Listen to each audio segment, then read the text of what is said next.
Hello students, welcome back to Hemant Educates and today we are on the 7th lecture of mole concept। इससे पहले हमने stoichiometry का concept देखा है, बहुत ही ज़्यादा इंपॉर्टेंट कंसेप्ट है और आज भी स्टोइकियोमेट्री लगेगी। तो अगर आपने वो वीडियो नहीं देखा तो मैं ऊपर आई बटन में उसका लिंक दे दूंगा। तो जल्दी से देखते हैं आज हमने पढ़ना क्या है। तो हमने पढ़ना है फैक्टर लेबल मेथड। तो क्योंकि ये एक मेथड है तो बेसिकली ना तो ये कोई लॉ है ना कोई स्ट्रिक्ट ऐसा है कि हमें इसी से करना है। एक तरह का मेथड है, किसके लिए? कंसेक्यूटिव रिएक्शंस के लिए।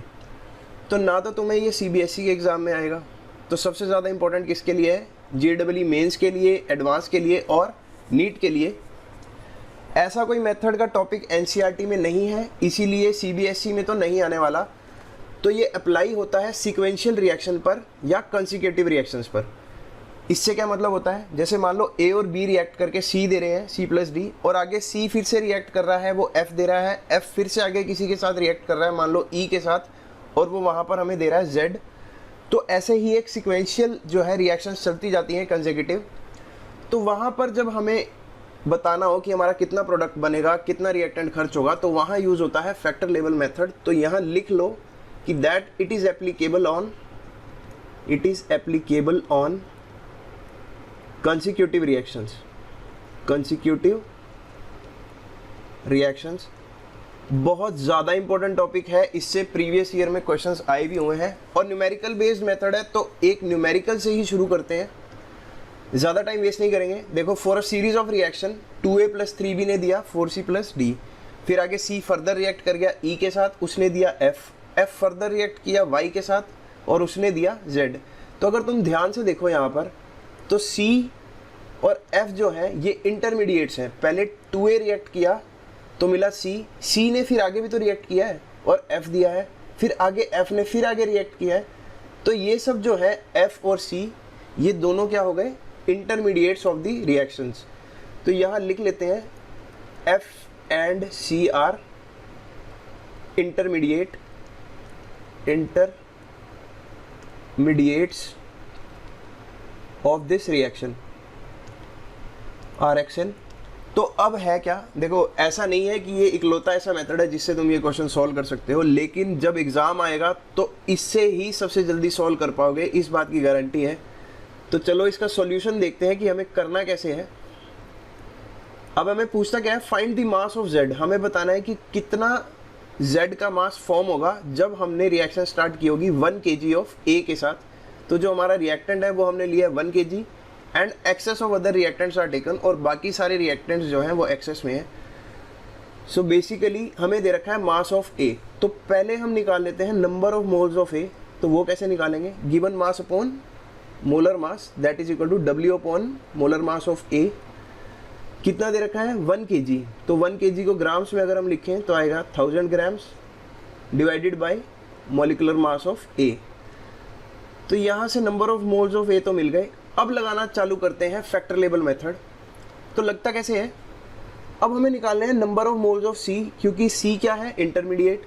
तो C कैसे निकालेंगे? देखो, 4 मोल C बन रहे हैं, कितने मोल ऑफ A से? 2 मोल से। तो लिख लेते हैं 4 मोल C बन रहे हैं 2 मोल्स ऑफ A से।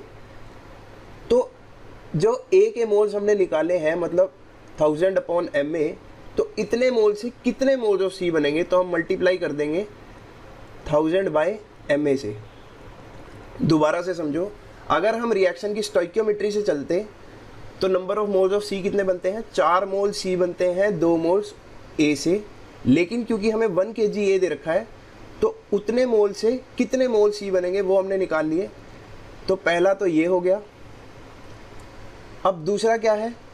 F बन रहा है, तो हमें number of moles of F निकालने पड़ेंगे। तो ये कैसे निकालेंगे?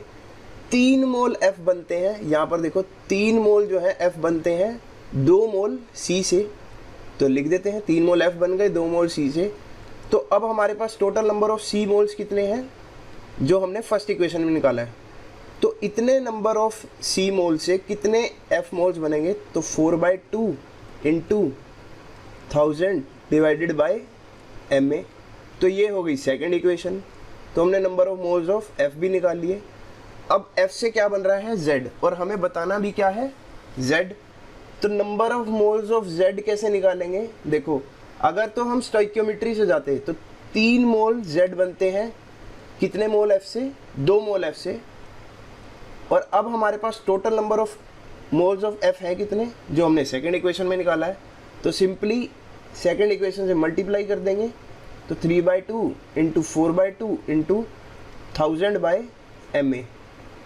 ध्यान से देखो, पहले A से C बना तो C के मोल्स निकाल दिए, फिर C से F बना तो F के मोल्स निकाल दिए, फिर F से Z बना तो Z के मोल्स निकाल दिए। कैसे? स्टोइकियोमेट्री देखो, 3 मोल Z बन रहे हैं 2 मोल्स F से, तो ऊपर जितने मोल्स F के हैं उससे कितने बनेंगे, तो हमने Z के मोल्स भी निकाल लिए।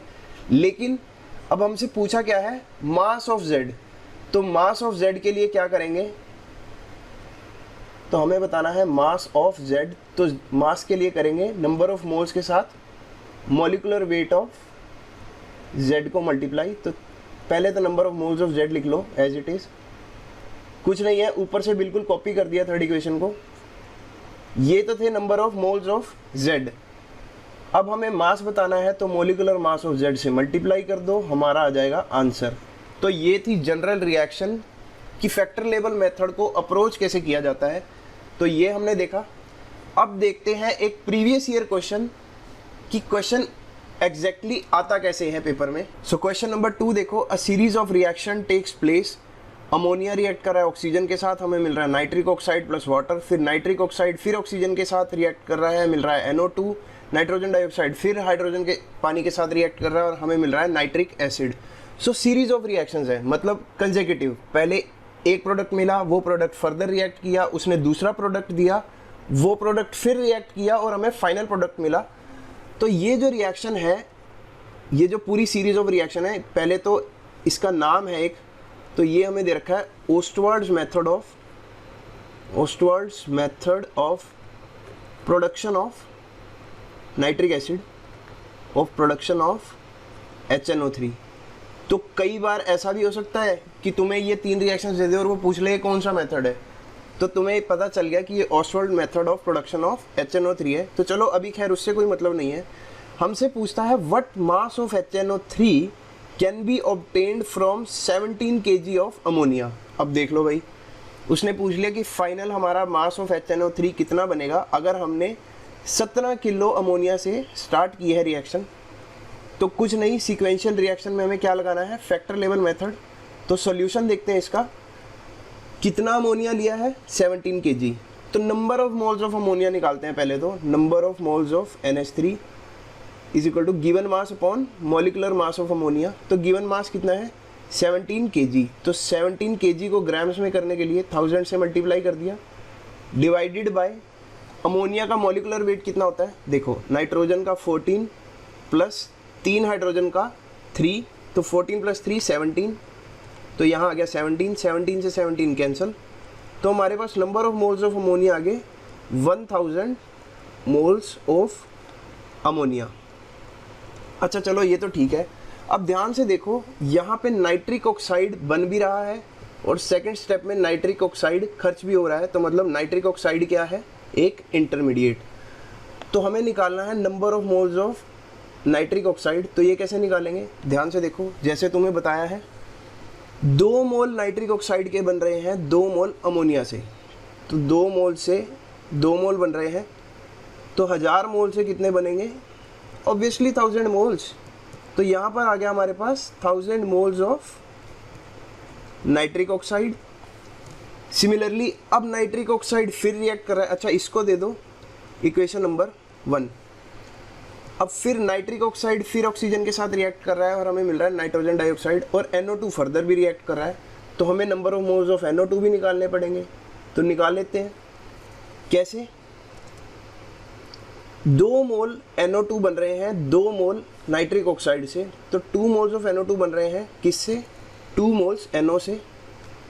तो 1000 मोल से कितने बनेंगे, ऑब्वियसली 1000 मोल।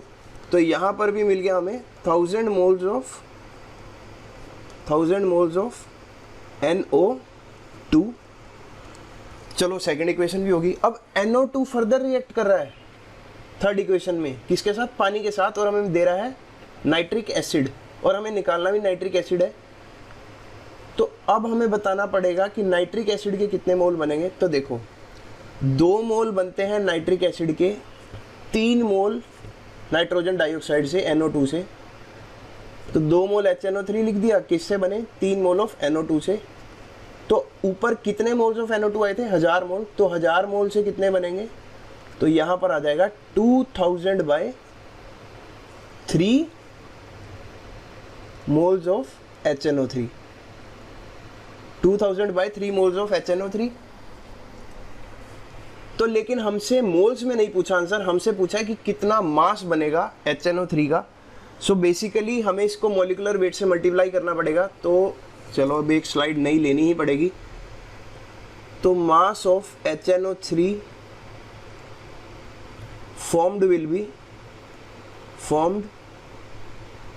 will be देखो कितने मोल्स आए HNO3 के 2000/3। अच्छा इसको थर्ड इक्वेशन भी लिख देते हैं ताकि तुम्हें कोई भी कंफ्यूजन ना हो। तो कितना मास बना, मोल्स बने 2000/3 और मास निकालने के लिए मॉलिक्यूलर मास से मल्टीप्लाई कर देंगे HNO3 के। तो चलो लिख दिया। तो यहाँ से मॉलिक्यूलर मास ऑफ HNO3 कितना आता है एक बार देख लेते हैं। नाइट्रोजन का 14 और हाइड्रोजन का 1, तो 14 + 1 15 और ऑक्सीजन का 16 3 जा 48, तो 48 + 15 हो गया 63। कैंसिल करके देखें 3 2 जा 6, 3 1 जा 3, तो ये हमारे पास आ गया 2 1 जा 2, 2 2 जा 4 और 42,000 ग्राम्स। तो इतना HNO3 बनेगा। तो मास ऑफ HNO3 कितना बना, MHNO3 produced is equal to 42,000 gram. लेकिन पूछा किस में है, किलो में पूछा है, तो कोई बात नहीं, ग्राम को केजी में भी कन्वर्ट कर लेते हैं। So in kg is equal to 42,000 divided by 1000। तो 3 0 से 3 0 कैंसिल, तो जो हमारा आंसर आ जाएगा वो आएगा 42 kg ऑफ HNO3। समझ रहे हो। तो शुरू किया था 17 किलो अमोनिया के साथ और 42 किलो 42 kg HNO3 हमने बना लिया। तो ये क्वेश्चन भी हमने देखा फैक्टर लेवल मेथड से। इससे पिछला क्वेश्चन जो था जनरल क्वेश्चन था, ये भी देखा फैक्टर लेवल मेथड से। और ये क्वेश्चन जो है ये प्रीवियस ईयर का क्वेश्चन ही है, तो ऐसा क्वेश्चन आ जाता है। So I hope you understood the factor level method. इस पे क्वेश्चंस ट्राई करते रहो। बाद में जब ये चैप्टर कंप्लीट हो जाएगा इसके एग्जॉस्टिव क्वेश्चन कराऊंगा, कॉम्प्रिहेंसिव क्वेश्चन कराऊंगा। तो तब तक इस वीडियो को देखो, स्टोइकियोमेट्री को देखो। मिलते हैं आपसे नेक्स्ट वीडियो में। Best of luck.